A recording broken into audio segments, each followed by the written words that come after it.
सपना वो देख, आसमान में एयरप्लेन। सपना देखना, तो एक दिन हम दोनों दोस्त भी ऐसे ही किसी एरोप्लेन में एयर होस्टेस बनकर बैठे होंगे।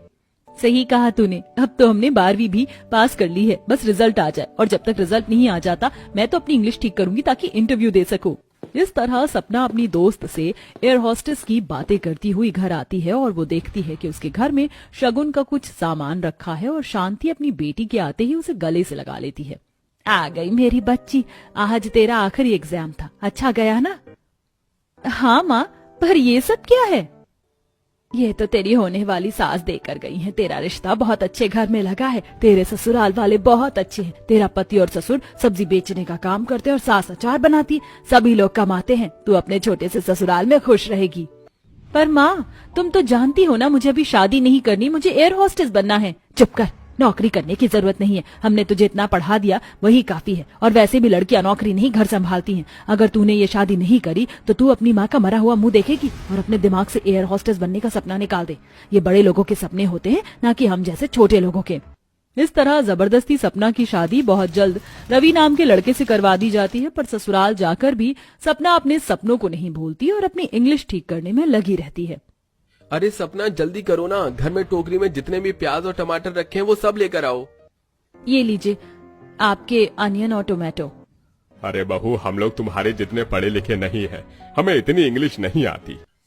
जी नहीं आती तो सीख लीजिए ना, हमारी बहू पढ़ी लिखी है। और सही कहते हैं लोग, अगर एक औरत पढ़ती है तो पूरा परिवार पढ़ा लिखा होता है। माँ वैसे ही मुझे ये एयर होस्टेस बनने की जिद करती ही रहती है। बोलती है डिक्शनरी ला दो, किताबें ला दो, फोन में नेट पैक डलवा दो ताकि इंटरव्यू पास कर सके, और ऐसी बातें बोलकर आप इसे और सिर पर चढ़ा दो। इतना बोलकर रवि अपने पिता के साथ सब्जी का ठेला लेकर घर से निकल जाता है। तो वहीं अचार में मसाला भरते हुए आशा अपनी बहू को अपने पास बैठाती है और उससे कहती है, बहू, रवि क्या कह रहा था कि एयर होस्टेस क्या होता है? अरे माँ, एयर होस्टेस वही होता है जो हवाई जहाज में लड़कियां सुंदर सुंदर बैठी होती हैं। सही कहा ननद जी ने। माँ जी, मुझे भी एयर होस्टेस बनना है, मुझे भी प्लेन में बैठना है और देश विदेश घूमना है, बहुत सारे पैसे कमाने हैं, अपना सपना पूरा करना है, आप लोगों का नाम रोशन करना है। आप प्लीज मेरी मदद कीजिए ना। सपना अपनी सास से बात कर ही रही होती कि तभी वहाँ एक औरत आशा से अचार लेने के लिए अपनी बेटी के साथ आती है। अरे अम्मा, जरा एक डब्बा आम का अचार तो देना। माँ, तुम्हारी वजह से मेरी पढ़ाई नहीं हो पाती है, कितने दिनों से कह रही हूँ इंग्लिश का ट्यूशन लगवा दो, पर तुम मेरी सुनती ही नहीं हो। मुझे एप्लीकेशन लिखनी है, मैं कैसे लिखूं?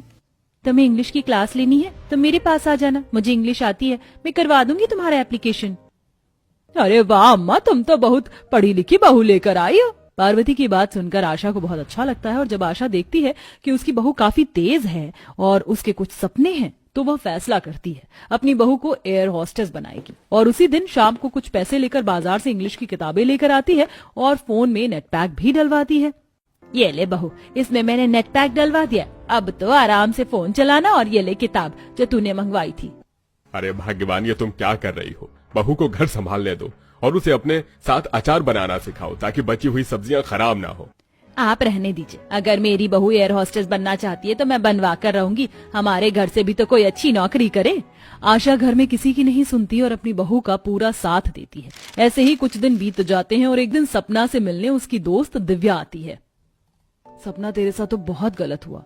जब मैं एयर होस्टेस बन सकती हूँ तो तू क्यों नहीं? तुझे पता है तेरी शादी के बाद मेरी जॉब लग गई और हाल फिलहाल में जब मैं अपने घर गई तो मुझे पता चला कि तू इस गांव में है। और आज जब मेरी यहाँ शिफ्ट लगी तो मैंने सोचा कि क्यों ना तुझसे मिलती जाऊं। वैसे अब क्या सोचा है तूने? बेटा, सोचना क्या है, मैं चाहती हूँ कि मेरी बहू भी एयर होस्टेस बने। देखना तुम, बहुत जल्द तुम्हारी दोस्त भी एयर होस्टेस बनेगी। अगर ऐसी बात है सपना, तो हमारे जिले में 30 तारीख तक एयर होस्टेस के इंटरव्यू चल रहे हैं, वो भी वॉक इन इंटरव्यू। तू भी इंटरव्यू दे सकती है। सच में? माँ जी, मुझे भी इंटरव्यू देना है और इसके लिए मुझे शर्ट पैंट और एक कोट चाहिए ताकि मैं इंटरव्यू देने के लिए जा सकूं। भाभी, आप ड्रेस की चिंता मत करो, मैं अरेंजमेंट कर दूंगी। दिव्या के वहां आने से सपना को गांव में हो रहे इंटरव्यू के बारे में पता चलता है। तो वहीं काजल और आशा किसी से शर्ट मांग कर लाती हैं, तो किसी से पैंट और किसी से जूते, और सपना इंटरव्यू देने के लिए तैयार हो जाती है। रवि, मैं अचार बना रही हूँ और काजल को पता नहीं हवाई अड्डा कहाँ है, तू बहू को थोड़ा इंटरव्यू करवा के ले आओ। माँ, ये कोई इंटरव्यू नहीं दे पाएगी और ना ही एयर होस्टेस बन पाएगी। मैं सब्जी बेचने जा रहा हूँ, मेरा टाइम वेस्ट मत करो। छोड़ दे तू, मैं अपनी बहू को इंटरव्यू दिलवा कर आऊंगी और सबको दिखा दूंगी कि एक अचार बेचने वाले की बहू भी एयर होस्टेस बन सकती है।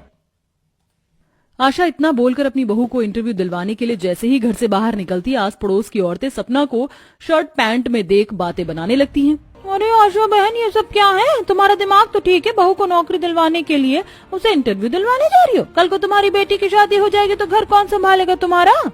बहन, मेरी बहू की नौकरी लग जाएगी तो मैं ही ठाट बाट से रहूंगी। और मैं क्या कर रही हूँ मैं बहुत अच्छे से जानती हूँ, मुझे तुम्हारी सलाह की जरूरत नहीं है।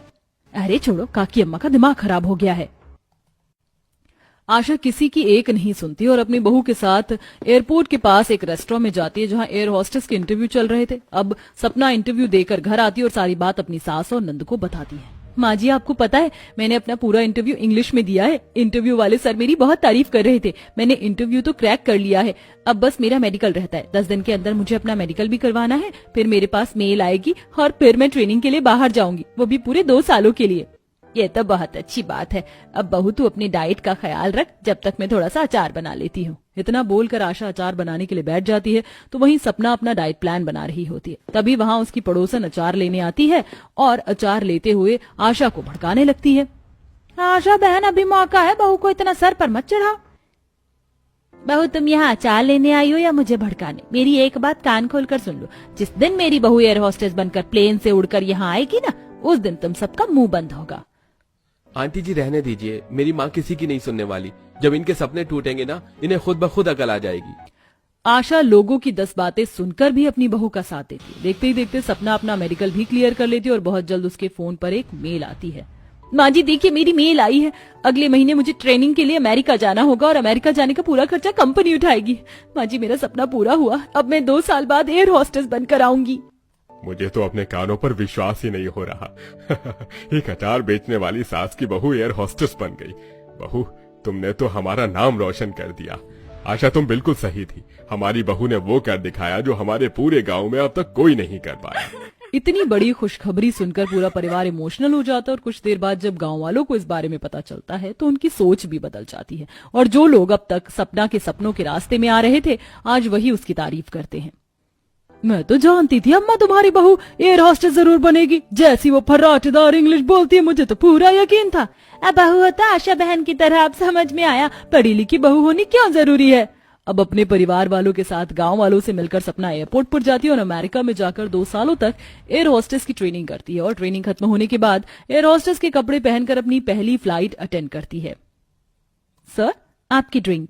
अपनी पहली फ्लाइट अटेंड करने के बाद सपना की पहली लैंडिंग उसी के गांव में होती है और जब वह एयरपोर्ट से बाहर एयर होस्टेस के कपड़े पहनकर आती है तो गांव वाले उसके गले में माला पहनाकर उसका वेलकम करते हैं।